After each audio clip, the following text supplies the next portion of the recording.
Hati-hati Pak Bupati, Jawa Tengah sudah 3, Jawa Timur juga 3, dan keenamnya itu udah pernah saya ingatkan semua.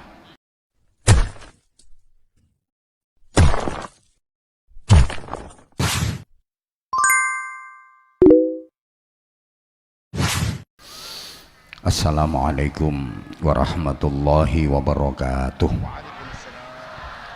Nuris sholawat wa nuril ma'rifah wa ilmil mukasyafah wal basyirah ya fatahu ya alim iftah qulubana wa qulubahum futuhal arifin rabbana atina fid dunya hasanah wa fil akhirati hasanah wa qina adzaban nar birahmatika wa fadlika ya azizu ya ghaffar ya halimu ya sattar ya rabbal alamin. Amma ba'd. Sadatal habaib wa sadatal ulama al-ajilla wal a'izza, para habaib, para alim ulama, bapak-bapak kiai, ibu-ibu nyai, para pengasuh dan pimpinan pondok-pondok pesantren, pimpinan majelis zikir, majelis ta'lim, majelis sholawat, para sesepuh semuanya yang dimuliakan, yang kita ta'zimi, kita mohon doanya, kita mohon restunya. Teristimewa besti saya yang suaranya menggetarkan, senyumannya mendebarkan, nasihat-nasihatnya menyegarkan, jamaahnya menggemparkan, ajakannya menggairahkan.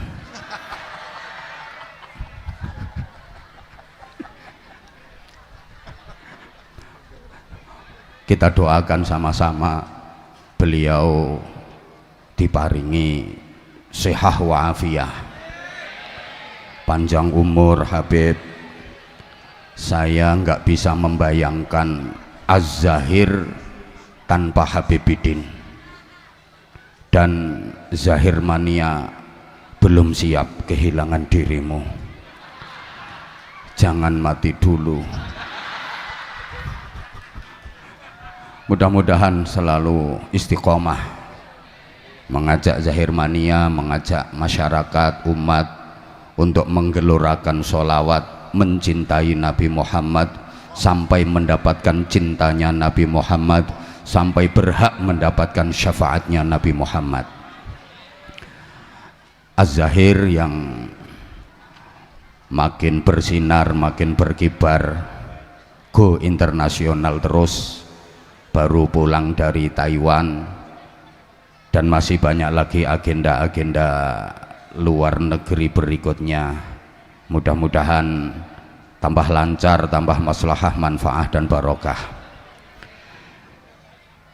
Yang sama-sama kita hormati, kita cintai, kita banggakan, Bupati Kepala Daerah tingkat 2 Kabupaten Batang, beliau Ustadz Muhammad Faiz Kurniawan SH MH. Cocok gelar akademis beliau, karena beliau SH maka jadinya MH. Beliau SH suka hibah, makanya beliau MH makin hebat. Mudah-mudahan dikaruniai panjang umur, sehat walafiat, diberikan kekuatan zahiran wa batinan, mendapatkan perlindungan dari Allah Subhanahu wa taala, selalu dalam pertolongan dan bimbingan Allah untuk terus memimpin warga masyarakat Kabupaten Batang menuju Batang yang lebih maju, lebih jaya, lebih sukses, Batang yang lebih baik dan lebih barokah. Amin Allahumma amin. Forkopimda yang membersamai beliau, Tepat di samping kiri beliau Pak Dandim, beliau namanya ABC. Nah, saya tahu dari video ini Andika BC, kan ABC, paling-paling BC-nya singkatannya Budi Cahyono. Salah.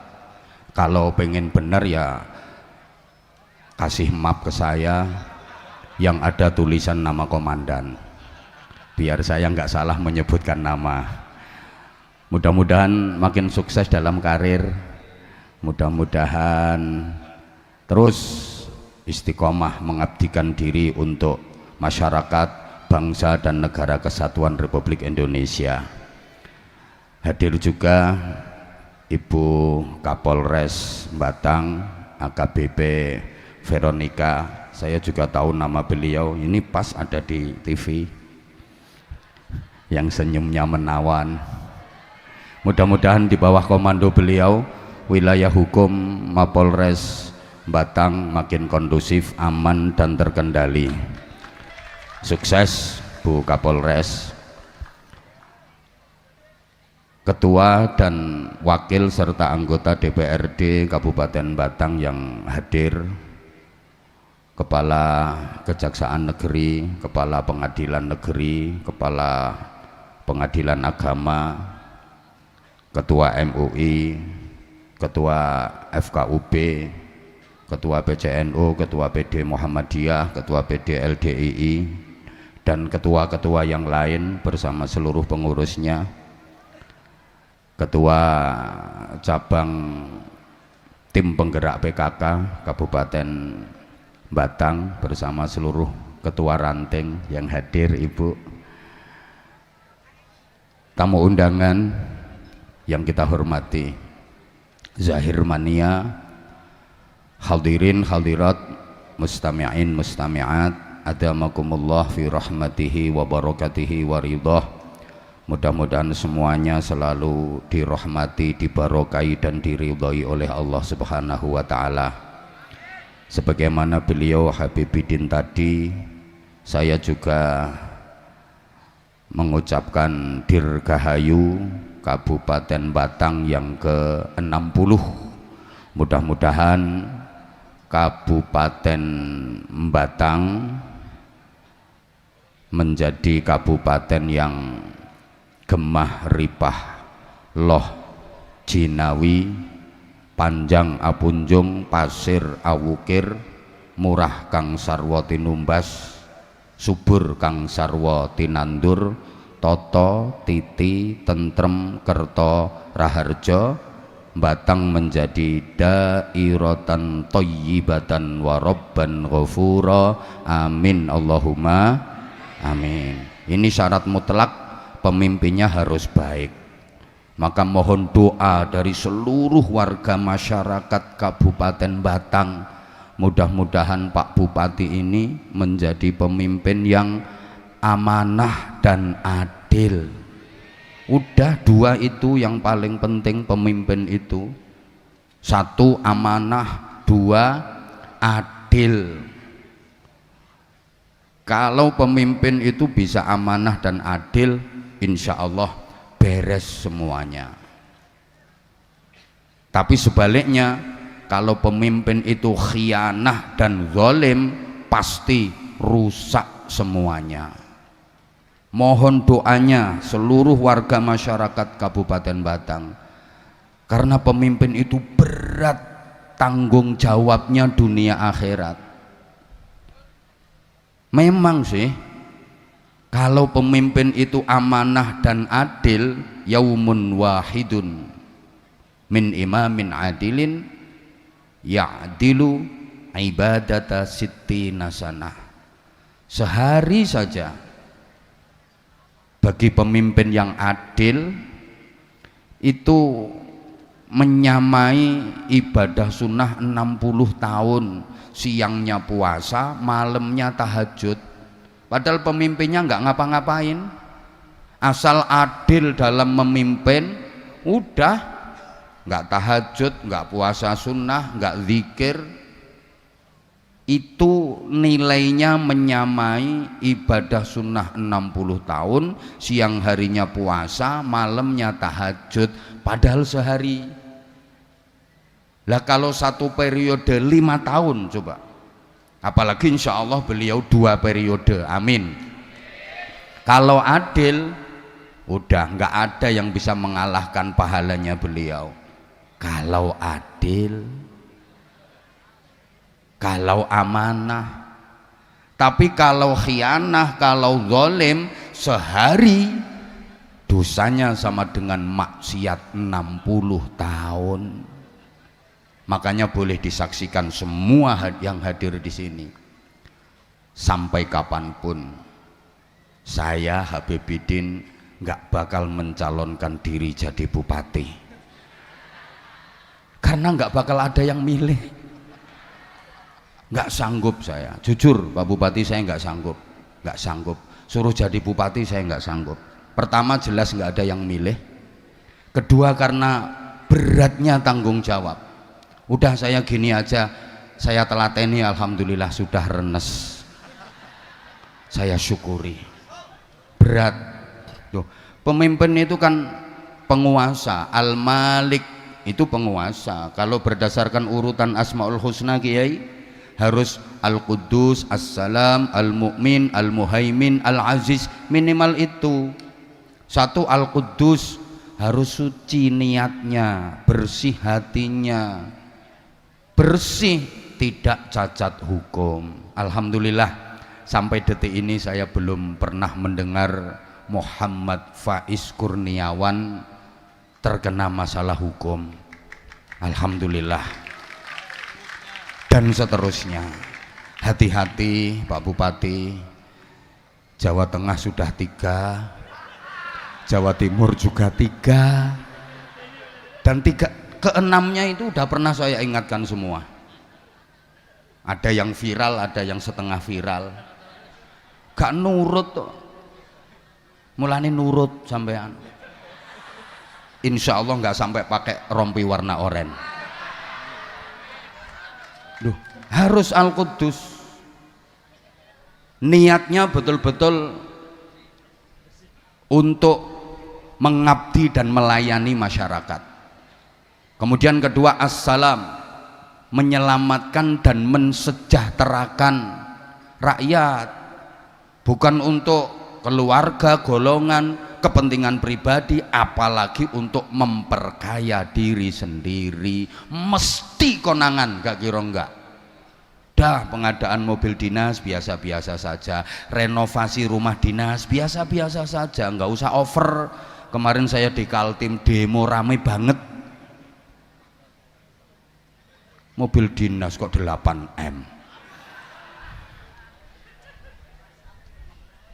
Memang anggarannya Kabupaten Batang itu berapa?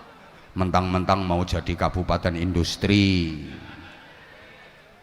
Ngingetin Pak Bupati, kalau kapok ya nggak usah diundang lagi, gitu aja kok repot. Wong ini tadi beliau udah ngontrak tiap tahun. Berarti kan beliau jatuh cinta sama kami berdua. Makasih Pak Bupati, I love you. Kemudian Al-Mu'min, harus mempunyai iman yang kuat. Pemimpin kalau nggak punya iman jadinya kayak Raja Fir'aun. Sebagaimana orang kaya kalau nggak punya iman jadinya kayak Qarun. Terus Al-Muhaimin, terpercaya, artinya bisa dipercaya, nggak suka mengkhianati rakyat. Apa yang menjadi janji-janji kampanyenya menjadi fakta dan realita secara bertahap. Terus Al-Aziz, mendapat dukungan kuat dari mayoritas masyarakat. Allahumma sholli ala Muhammad. Pemimpin itu warisan para nabi, para rasul, maka harus punya karakter sidik, amanah, tablek, fatona. Sidik itu jujur, amanah bisa dipercaya, tablek aspiratif dan transparan, fatonah cerdas. Lah guyonannya kiai-kiai sekarang nyari pemimpin yang punya 4 karakter ini repot. Kenapa? Karena sidik minggat, nggak pulang-pulang. Jadi pemimpin kehilangan sidik. Sidik minggat nggak mau sendirian, bawa pacarnya, namanya amanah.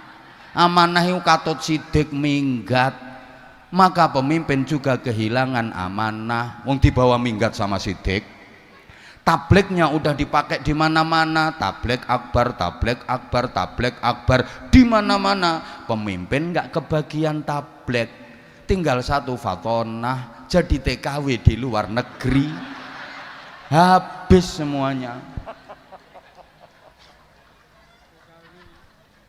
Berat Pak Bupati, maka saestu Pak Bupati nyuwun kanthi sanget kerjasama, dukungan dan doa dari semua komponen di Kabupaten Batang ini, para ulamanya, kiai, bunyai, ustadz, ustadzah, dimohon untuk memberikan saran, masukan, nasihat. Nggih Pak Bupati nggih.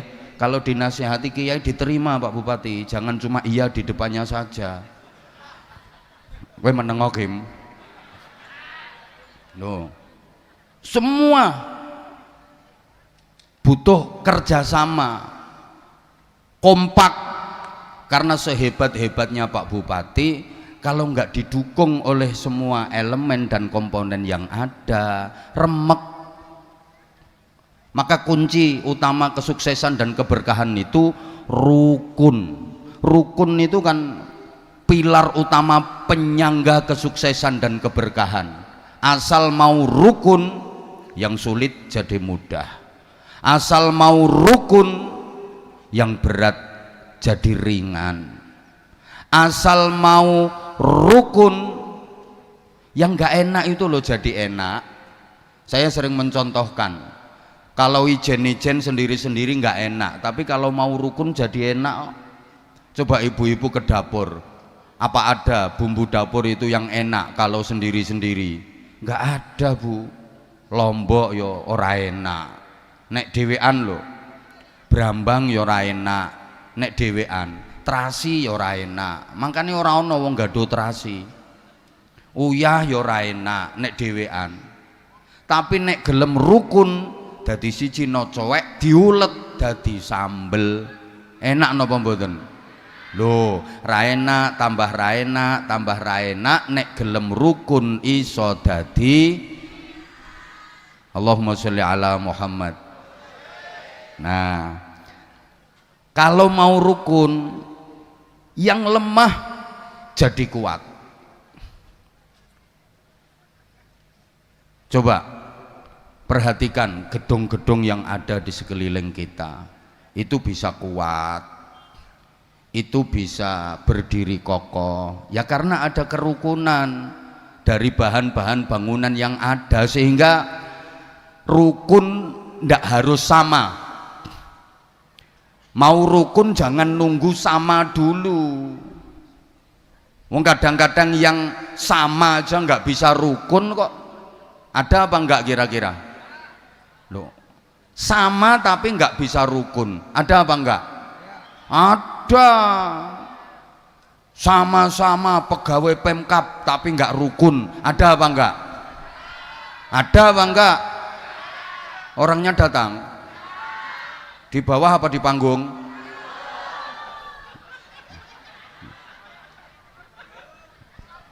Sama itu kadang-kadang nggak rukun. Maaf, sama-sama organisasinya nggak rukun. Ada apa enggak? Ada. Sama-sama partainya nggak rukun. Ada apa enggak? Sing kenceng toh jawabnya. Sama-sama ustadznya nggak rukun. Ada apa enggak? Kok banter nek iki? Sama-sama warga Batangnya ndak rukun. Ada apa enggak? Lah iya, sama-sama Islamnya nggak rukun. Ada apa enggak? Ayo coba, rukun itu ndak harus sama kok. Jadi kita harus siap berbeda-beda, karena perbedaan itu sunnatullah. Perbedaan itu sunnatullah, nggak mungkin bisa kita hindari. Yang penting berbeda, jangan bermusuhan. tapi saling melengkapi, saling menguatkan. Coba dijawab yang kenceng. Tangan saya dua, betul? Beda apa sama? Kok samain mbok anggap kiwa karo ngono tanganku?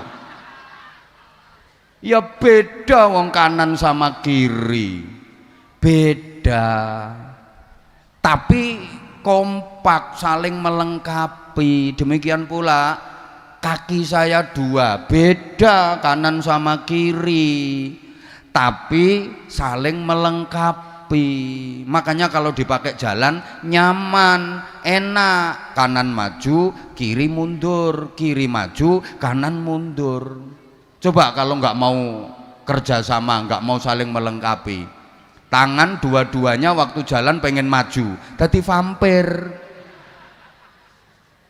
Saya sama istri saya, ayo, sama apa beda? Yo jelas beda, nek podo tak nggo apa?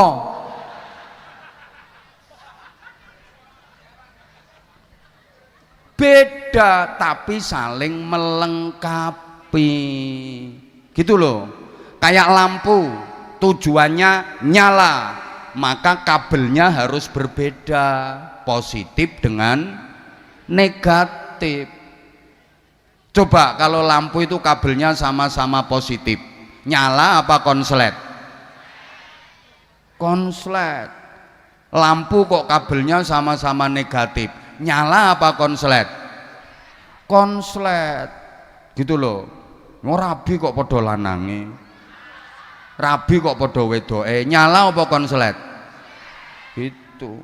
Maka yang berbeda itu dipadukan sehingga rumah tangga mencapai tujuan bahagia. Karena suami dengan istri itu jelas berbeda, bapak dengan ibu itu beda. Bapak itu suka mengecilkan hal yang besar, ibu suka membesarkan hal yang kecil. Makanya barang cilik kecekel wong wedok dadi gede. Sebentar, pikiranmu jangan error. Bapak itu suka mengecilkan hal yang besar. Masalah besar itu bagi laki-laki dianggap masalah kecil, suka ngentengin, itu laki-laki. Tapi kalau ibu suka membesarkan hal yang kecil, masalah kecil itu dianggap masalah gede. Wong wedok itu gara-gara nyumbang nanggone tangga ra dibalekke sak desa krungu kabeh. Ya karena bapak itu rasional, ibu emosional. Bapak kreatif, ibu sensitif. Bapak pakai perasaan, ibu pakai pikiran. No. Makanya kalau cekcok suami istri mesti bapak bilangnya gini, ibu itu mikir toh bu. Kata ibunya, bapak dadi wong lanang ngrasake aku kok.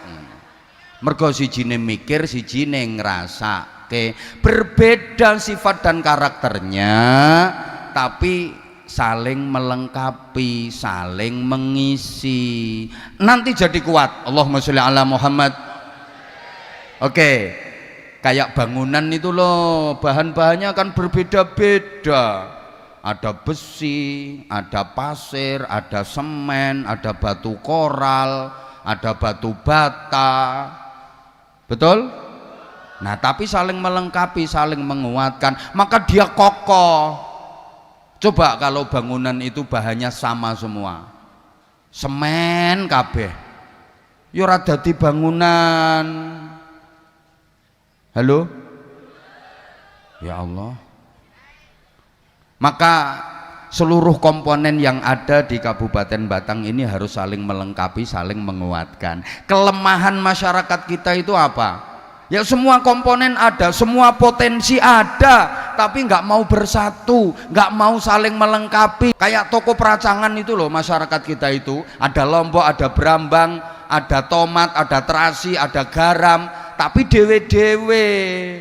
Kayak toko bangunan itu loh, ada kayu, ada besi, ada koral, ada bendrat, ada paku, ada triplek, ada genteng, tapi sendiri-sendiri, berserakan, nggak mau bersatu. Ini kelemahan masyarakat kita. Bapak Ibu, adik-adik, para jamaah, kalau mau saling melengkapi walaupun berbeda, itu jadi indah. Halo? Ya Allah. Maaf ya, wajahnya Habibidin indah.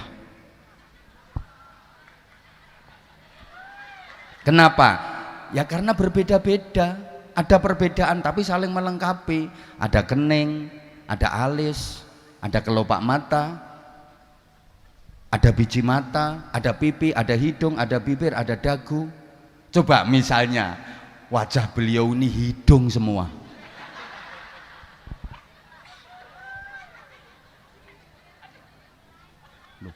Saya dengan Habibidin beda. Dia putih, saya hitam.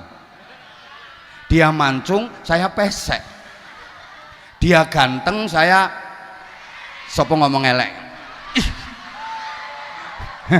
Matur suwun. Duh, berbeda, tapi kan kita saling melengkapi, maka majelis ini jadi indah. Gitu. Woi. Lah ya kayak kopi sama gula kan beda toh itu. Beda. Kopi hitam, gula putih ya kayak kita inilah. Ini kopi, ini gula. Ini manis, ini pahit.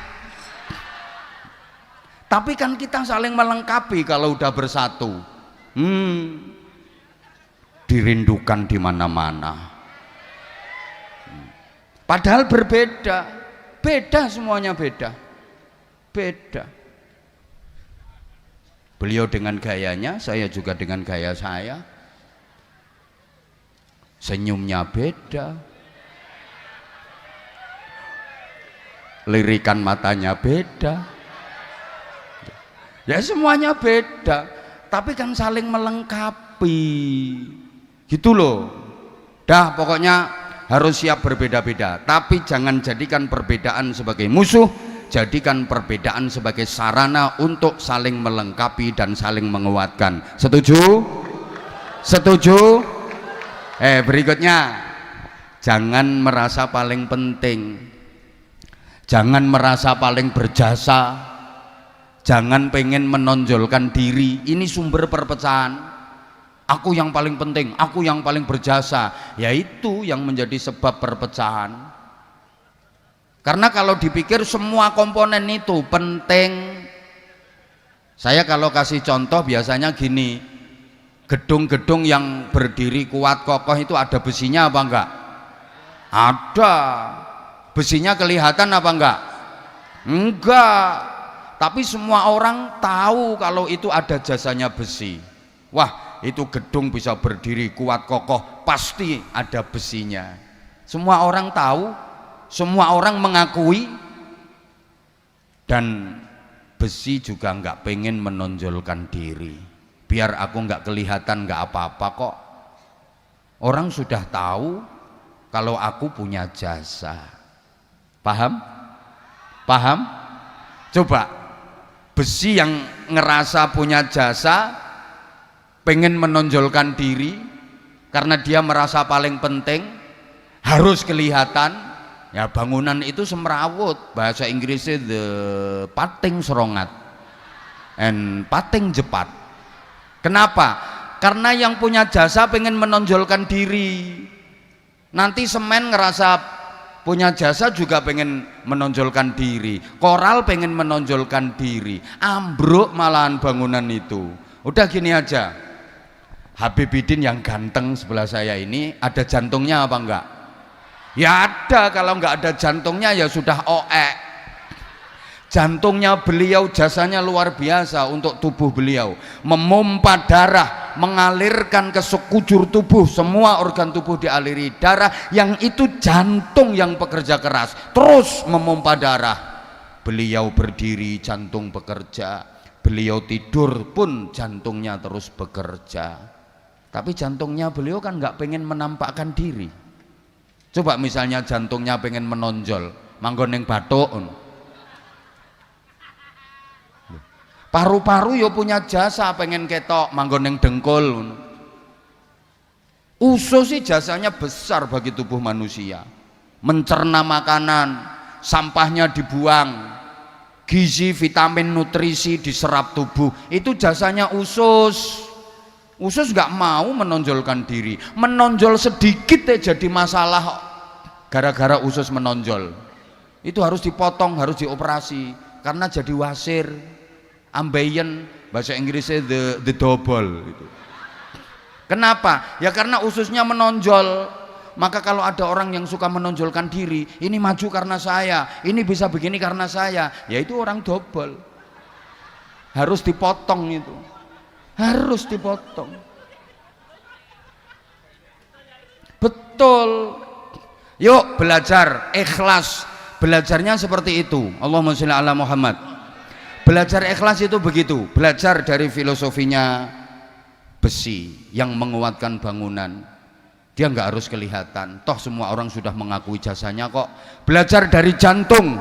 Jasanya besar untuk tubuh kita. Tapi dia juga nggak harus kelihatan kok. Bahkan kalau bapak-bapak mau belajar dari maaf, alat vitalnya bapak-bapak itu jasanya besar loh itu. Wong yang hadir sekian banyak itu hasil karyanya dia, tapi dia kan nggak mau menampakkan diri. Kita untup-untupi langsung mendelep. Loh. Orang yang suka menampak-nampakkan jasanya itu ya kayak orang yang suka menampak-nampakkan kemaluannya. Orang gendeng itu namanya orang gila. Belajar dari akar. Lihat itu, pohon itu bisa tumbuh tinggi, bermodot, bermoler itu loh, berdaun, berkembang, berbuah. Itu jasanya akar. Dia dapat setoran air dari akar, tapi akar tetap sembunyi di dalam tanah karena akar tahu kalau dia bermetungul. Loh, pohon itu mereng gara-gara apa? Akarnya metungul, menampakkan diri. Kalau nilai keikhlasan sudah mulai berkurang, mesti mereng. Apalagi akar itu metungulnya kokean, ambruk itu pohon. Organisasi apapun, kalau nilai keikhlasan sudah hilang, siap-siap roboh. Allahumma sholli ala Muhammad. Dah sering dicontohkan, ikhlas itu pokoknya nggak pengen kelihatan, nggak pengen kedengaran. Allah yang menilai. Itu kayak kalau jenengan lagi BAB, buang air besar, the singing itu loh. Itu kan betul-betul amal yang ikhlas itu. Jangan sampai kelihatan, jangan sampai kedengaran. Berangkat yang nggak bikin pengumuman. Ada orang mau berangkat BAB nggak pengumuman. Pengumuman, aku arep ngising. Nggak ada. Begitu masuk pintu ditutup rapet, jangan sampai bisa diinceng. Dipelorot, ndoprok, keran dibuka. Biar apa? Tersamarkan. Kan suara keran grojok, aman, nggak ada bunyi cret prokotok-kotok, cret prokotok-kotok. Itu jangan sampai kedengaran orang. Duh, walaupun keluarnya alot, ngeden ditahan. Jangan sampai kedengaran orang. Ono wong ngising le ngeden, waduh, walot. Wong edan. Jangan sampai kedengaran orang. Selesai, bersih, rapi, keluar, tetap dijaga kerahasiaannya, nggak diceritakan. Ono wong bareng ngengek diceritake, Mbak metu rolas kok Mbak, aku mau sing 8 dawa-dawa mblantong ngono Mbak, sing 4 merengkel-merengkel ndek. Wong edian iki.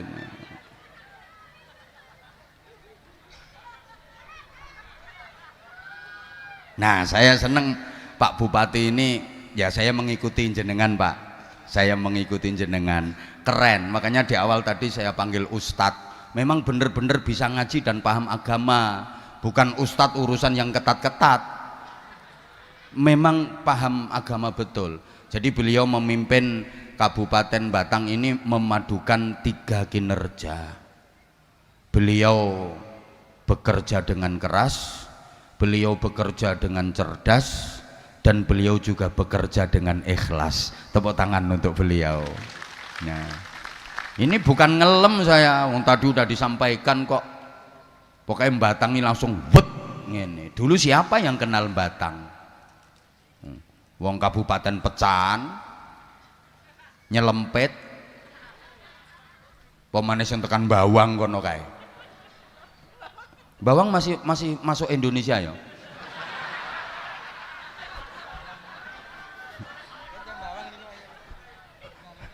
Oh ini bawang ini, ketoro. Masya Allah. Tapi sekarang luar biasa. Karena insya Allah Pak Bupati ini pemimpin yang memberikan keteladanan. Gitu loh. Bekerja dengan keras, itu kerja pakai otot.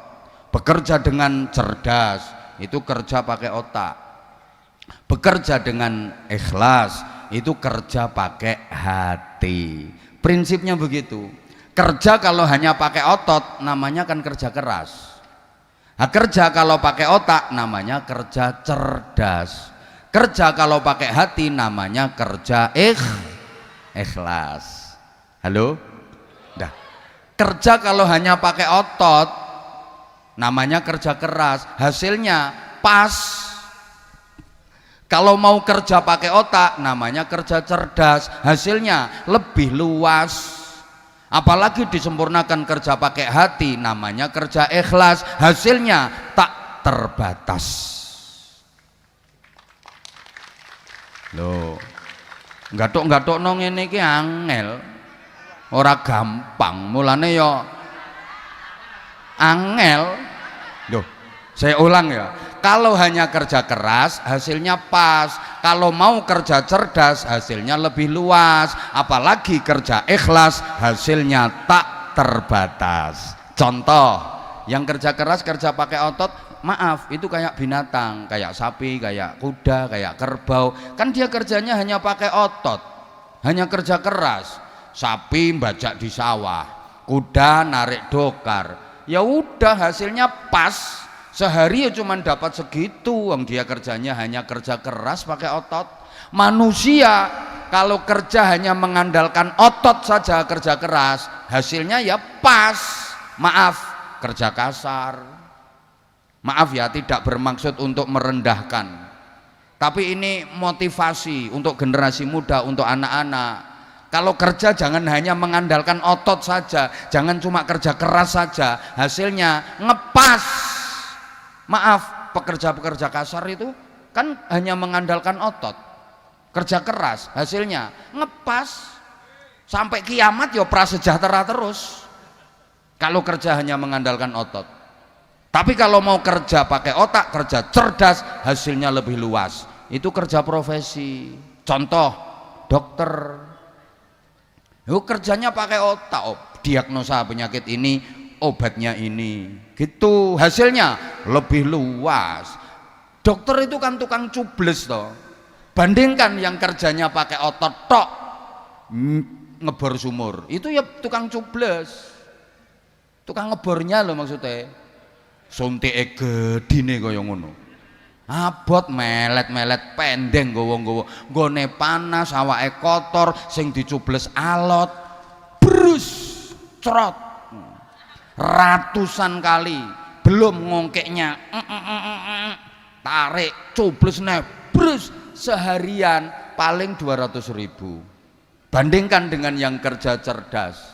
Ayo, dokter tadi cublesnya cilik, enteng, tempatnya sejuk, ber AC, harum, sing dicubles ya empuk,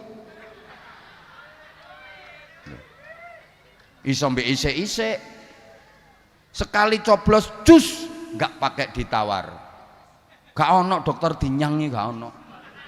Pinten Pak dokter? 700.000, mboten sakit kirang Pak, separuh Pak nggih, ndak ada. Loh, itu yang kerja pakai otot, ngangkat batu besar-besar itu, batu kali, batu gunung, pagi sampai sore dapatnya 200.000. Yang kerja pakai otak, kerja cerdas, ngangkat batu kecil dapatnya 200 juta. Yang diangkat batu ginjal, batu empedu, itu loh. Apalagi disempurnakan kerja pakai hati, kerja ikhlas, hasilnya tak terbatas. Contoh kiai.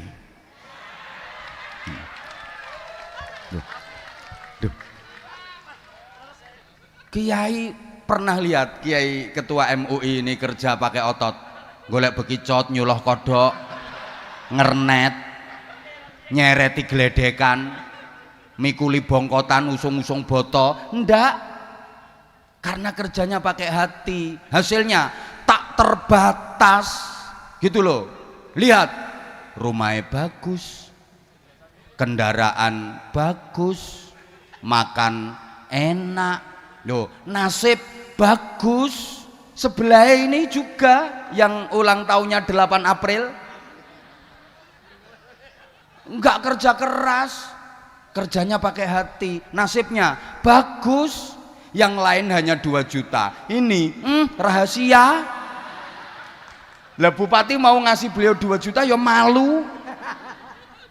Berapa? Tak terbatas yang didapat sama beliau. Lihat toh kiai-kiai itu mangan yo enak walaupun dikasih orang. Ning dindi yo dihormati uang, istri yo cantik. Loh, survei kalau nggak percaya, rata-rata kiai itu istrinya cantik. Ini keadilan Allah. Kenapa? Lah karena kiai itu satu-satunya hiburan di dunia cuma istri. Mau nyari hiburan yang lain yo nggak pantas, nggak berani bahkan. Ayo coba, kiai Arab karaoke misalnya, saya sama Habibidin habis ini langsung masuk karaoke, ajep ajep ajep ajep ajep ajep, viral sa Indonesia Raya. Nggak pantas. Kalau dandem masih pantas. Loh, kiai itu mau cari hiburan apa coba? Bayang no enggak ya ketua MUI main biliar. Hiburan nih lo ndak ada, terus kiai sebelahnya ini main golep. Ayo terus ditutno kedi. Nggak kebayang, satu-satunya hiburan ya cuman istri itu. Mau nyari hiburan yang lain apa coba? Ngono loh. Makanya Allah adil, karena satu-satunya hiburannya kiai itu istri, kasih yang cantik. Makanya kalau ada kiai kok istrinya nggak cantik, apes itu. Lewang hiburannya cuman istri, jelek pula. Kis jan taqabbalallahu minna wa minkum taqabbal ya karim, apes tenane, apes. Ini keadilannya Gusti Allah, karena kerjanya pakai hati. Lah ini penting karena gini ya, saya jujur ya, salut saya sama Pak Bupati. Di saat kabupaten-kabupaten yang lain di ulang tahunnya, di hari jadinya itu ada yang pesta pora, nyalain kembang api, tiup trompet, nyumet mercon, dor. Lah mercon masa kok cerit-cerit? Ya dor itu. Terus dangdutan, ngundang artis yang goyangannya erotis, itu bupatinya ya ikut-ikut nyawer. Ada yang model kayak gitu, tapi Batang isine pengajian, solawatan, zikiran. Yang lain mungkin tontonan, tapi Batang bikin tuntunan. Loh, jelas nyantai. Ayo, misalin dangdutan, buka Polres mumet mengkondisikan anak buahnya, seluruh anggota Mapolres dikerahkan semua. Kalau dangdutan, betul Bunda? Betul ngono ae. Coba nek kayak gini, nyantai, Kapolresnya duduk manis di atas, di sebelah ketua cabang. Iya PKK, ketua cabang Dharma Wanita, ketua cabang tim penggerak PKK. Bu Sekda toh kuwi. Bu Sekda, tak pikir toh tim penggerak PKK. Lah tadi aku ngomong ketua cabang tim penggerak PKK, ndekne manggut-manggut ngene. Oh Sekda, izin Bu Sekda, belum kenal wong, belum pernah dapat amplop. Enggak tahu saya. Tuh. Lek solawatan pengajian, Kapolres nyantai, duduk manis nyantai. Anggota ngopi anggota. Ayo coba kalau dangdutan mumet, betul apa enggak? Loh, Ya bukan berarti saya anti hiburan, saya juga seneng kok.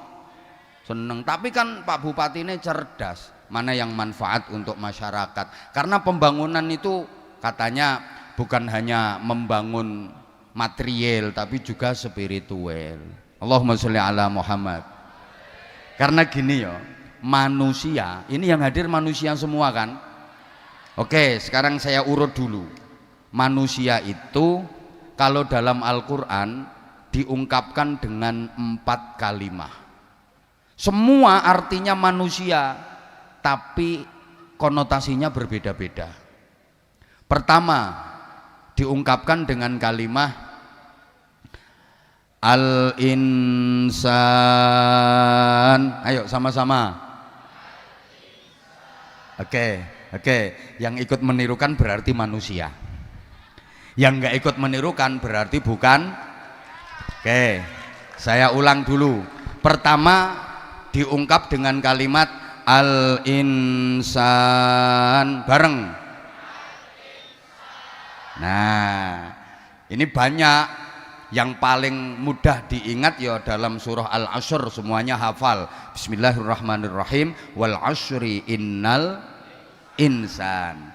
Bapak Ibu adik kalau membaca Al-Quran mendapati ada kalimat al-insan, itu artinya manusia dengan segala totalitas kemanusiaannya, zahiran wa batinan, luar dalam, manusia secara utuh, itu insan. Yang kedua diungkap dengan kalimat an-nas, sama-sama. Nah, contohnya ya qul a'udzu birabbin malikin ilahin. Nah, banyak ayatnya, ya ayyuhan nas dan seterusnya. Kalau diungkapkan dengan an-nas itu artinya manusia dari segi karakteristiknya, dari segi moralitasnya, dari segi mentalnya, itu an-nas. Yang ketiga al-bashar, 1, 2, 3. Basyarun, basyaron, pakai basyar itu secara harfiah artinya kulit. Ini manusia dari segi kurikulum desain dan kebutuhan biologisnya. Wis mbuh ngerti mbuh ora pokoke tak omongno. Ono kurikulum desain ki apa sing diomongke kuwi. Manusia dari segi bentuk tubuh dan kebutuhan biologisnya itu basyar. Ada yang pakai Bani Adam, bareng. Kan pasti jenengan kalau baca Quran mendapati ada ayat ya Bani Adam.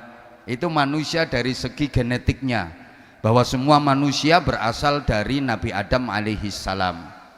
Nabi menyatakan kullukum min Adam, kalian semua berasal dari Nabi Adam. Jadi sesungguhnya kita semua yang hadir di sini satu terah. Terahnya siapa? Terahnya Nabi yang kenceng. Kita semuanya family, setuju? Karena kita satu terah. Terahnya Nabi Adam semua. Dah pokno bisa naik. Wa adamu min turab. Dan Nabi Adam dibuat dari tanah, berarti manusia terbuat dari. Nah, makanya kalau udah mati jasadnya dikembalikan ke tanah. Minha khalaqnakum wa fiha nu'idukum wa minha nukhrijukum taratan ukhra. Dari tanah aku menciptakan kalian semua, ke dalam tanah aku akan kembalikan kalian semua, dan dari tanah pula aku akan bangkitkan kalian semua untuk menjalani kehidupan yang selamanya. Jadi manusia itu semuanya berasal dari tanah. Makanya guyonannya orang-orang itu, ada ibu-ibu Batang kok hobinya belanja online, belanja online. Ya mungkin dia terbuat dari tanah pasar. Hobine belanja. Ada yang sukanya kredit utang, kredit satu belum beres kredit lagi. Ya mungkin dia terbuat dari tanah bank. Ada orang yang sukanya ribut, senengane gegeran. Ono loh pegawai model ngono iku, ditempatkan di mana aja bikin ribut. Ada Pak Bupati, tapi nggak usah tak sebut namanya.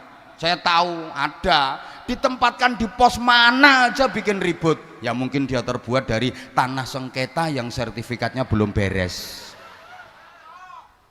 Ono wong angel dijak guyu. nyaprut betutut jenggureng paling bakale teko tanah kuburan. Ada orang itu usaha apapun nggak pernah berhasil, tani gagal, dodolan bangkrut, usaha opo ae gagal, paling terbuat dari tanah longsor.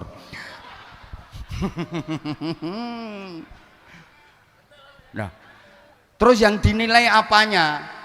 Bapak Ibu para jamaah rahimakumullah, secara umum manusia diberi potensi oleh Allah. Sampeyan mesti apal surate.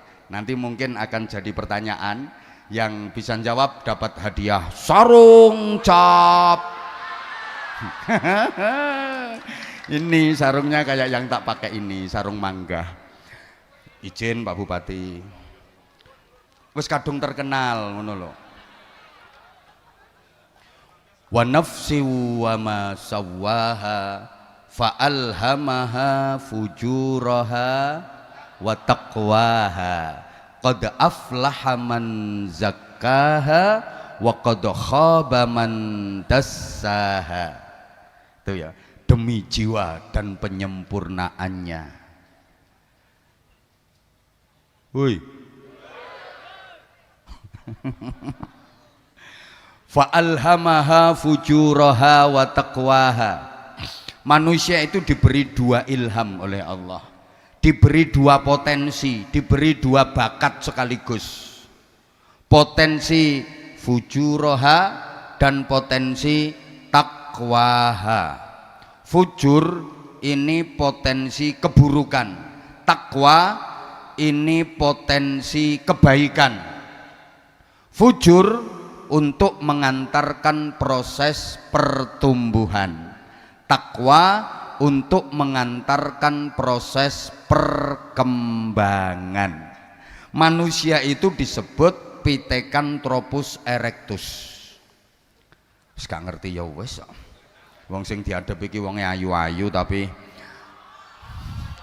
pinter, maksudnya pinter bantah. Manusia itu makhluk yang tubuhnya bisa berdiri tegak. Satu-satunya makhluk yang tubuhnya bisa berdiri tegak itu manusia. Yang lain ya agak-agak saja, kalau suruh tegak seperti manusia enggak. Manusia ini makhluk yang tubuhnya bisa berdiri tegak dan tubuhnya dibatasi di tengah-tengah dengan ulu hati. Ini tempatnya di tengah-tengah tubuh, ulu hati. Nah, fujur itu letaknya ulu hati ke bawah, tepatnya perut dan sedikit bawah perut. Takwa itu letaknya ulu hati ke atas, tepatnya dada dan kepala. Saya ulang, ini harus pelan-pelan karena orangnya cerdas-cerdas. Fujur ini letaknya ulu hati ke bawah, tepatnya perut dan sedikit bawah perut. Pokoknya misinya cuma perut, bawah perut, perut, bawah perut. Makanan, rabenan, makanan, rabenan, makanan, rabenan.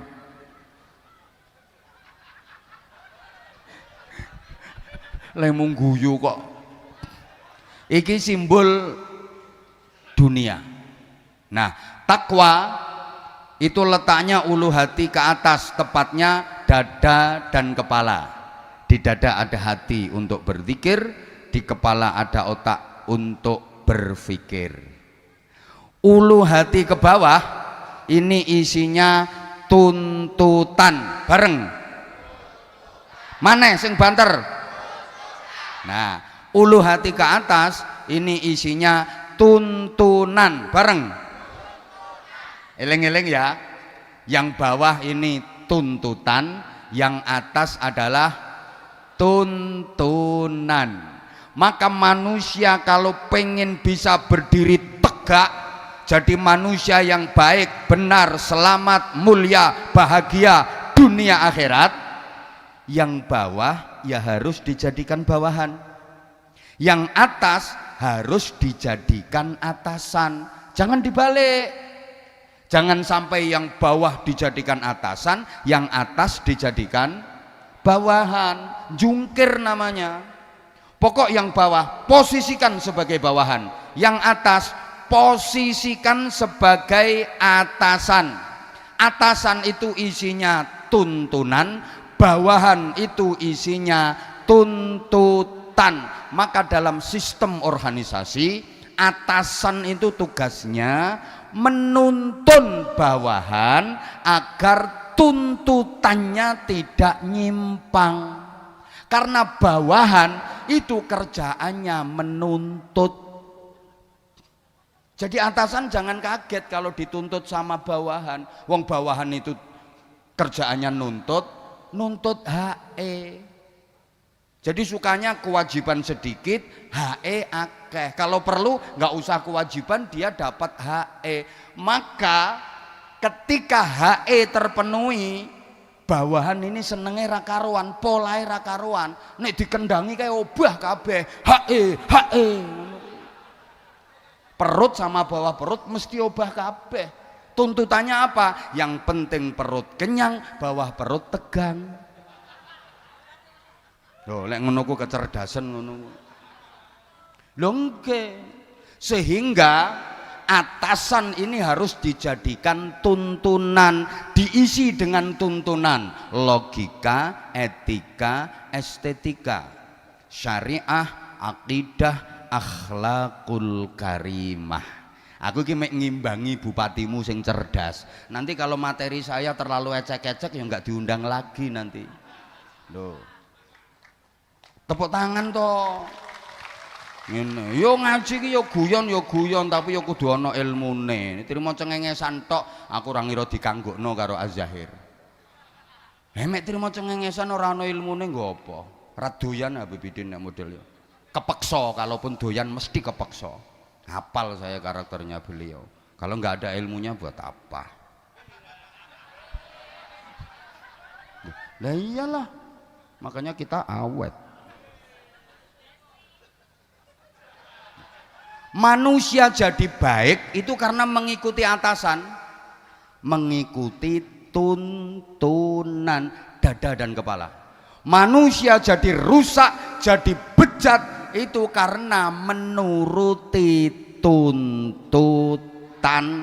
Coba, orang jadi nakal, orang jadi jahat, orang jadi bejat, itu sumbernya adalah perut dan bawah perut. Betul? Mabuk-mabukan ya nuruti perut dan bawah perut. Sampai terjadi pembunuhan, itu sumbernya ya perut dan bawah perut. Sekali lagi, sampai yang membatalkan puasa itu kan ya perut sama bawah perut. Secara syariat kan yang membatalkan puasa secara syariat kan makan, minum, seks, perut dan bawah perut. Ngotelu, ngeleh, ngelak karo loh. Kok aja seru-seru. Lho sing batalke poso secara syariat kan mek kuwi to. Perut sama bawah perut. Makan, minum, seks. Ngotelu, ngeleh, ngelak, ngonoan, wek. Ya itu memasukkan atau kemasukan atau dimasuki 3 benda. Benda padat, benda cair, dan benda gembuk-gembuk kenceng. Ya cuman itu. Pokok manusia hidup kalau nuruti bawahan ini, nuruti tuntutan, mesti bejat, mesti sesat, sehingga harus dituntun sama atasan. Dada dan kepala. Di dada ada hati untuk berzikir, di kepala ada otak untuk berpikir. Allahumma sholli ala Muhammad. Karena manusia ini kan berada di antara 2 ekstremitas. Understand? Loh, ekstremitas malaikat dan ekstremitas setan. Oke, jadi taruhlah yang sebelah sini malaikat, yang sebelah sini setan. Nah, tengah-tengah itu manusia. Contoh bro, contoh. Duh. Manusia ini kan posisinya berada di tengah-tengah antara 2 ekstremitas. Sekali lagi, ekstremitas malaikat dan ekstremitas setan. Allah menciptakan makhluk namanya malaikat, selalu baik, nggak ada buruknya. Allah menciptakan makhluk namanya setan, selalu buruk, nggak ada baiknya. Nah, tengah-tengah itu kita manusia. Dadi menungso iki ya rodok malaikat, ya rodok sing banter. Menungso iki ya rodok malaikat, ya rodok mbuh kuat unsur malaikate, mbuh luweh menonjol unsur setane. Halo. Kalau lebih menonjol unsur malaikatnya dadi apik. Lelek luweh kuat unsur setane dadi elek. Jawab, nek gak dijawab wes sing banter len jawab. Yang kenceng jawabnya. Bapak Ibu sudah pernah ketemu malaikat? Belum. Bapak Ibu sudah pernah ketemu sama setan? Belum. Bapak Ibu sudah pernah melihat malaikat? Belum. Sudah pernah melihat setan? Belum. Bapak Ibu, adik-adik, Mas Mbak, sudah pernah jadi setan?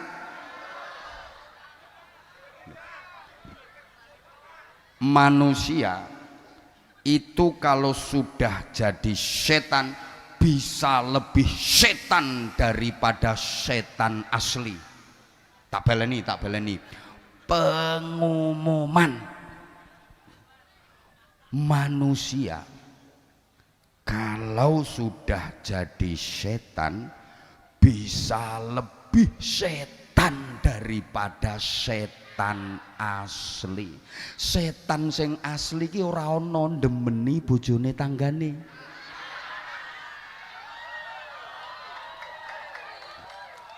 Sing demeni bojone tanggane kuwi setan sarungan. Sapa ngomong sarunge cap manggam? Njaluk diantemi kok kaya. Loh, dalam dunia persetanan nggak pernah terjadi ada Pak D setan mengonoan ponakannya sendiri. Memperkosa iki lho. Nganggo bahasane JTV nganyelke JTV mengipik-ipik ngene JTV. Astagfirullah. Enggak ada. Tapi kalau Pak D manusia mengonoan ponakannya sendiri ada apa enggak? Masya Allah. Anaknya sendiri aja di ngonoan. Itu manusia yang sudah jadi setan. Naudzubillah. Loh, sebejat-bejatnya setan cukup toleran, setan cukup tahu diri, setan cukup sadar diri. Artinya setan nggak mau ngerebut jatahnya manusia. Setan itu nggak mau ngerebut jatahnya manusia. Degan jatahnya manusia. Setan nggak mau minum, ndak itu bukan jatahku. Jatahnya Baby Din. Mah setan mah, mbok tukono mah. Bukan, aku cukup sadar diri, aku cukup tahu diri. Ngono jare setan. Loh, sate jatah manusia, setan mau ngerebut. Pokoknya nek wis iku jatah menungso setan mau ngerebut. Tapi manusia saking rakusnya, saking serakahnya, jatahnya setan sek disikat. Udah dikasih tahu, innamal khamru wal maisiru wal ansabu wal azlamu rijsum min amali syaitan. Khamr, minuman keras, minumannya setan. Lu sek diombe kok karo menungso. Lah nek minumane setan mbok ombe, setane mbok kon ngombe apa, he?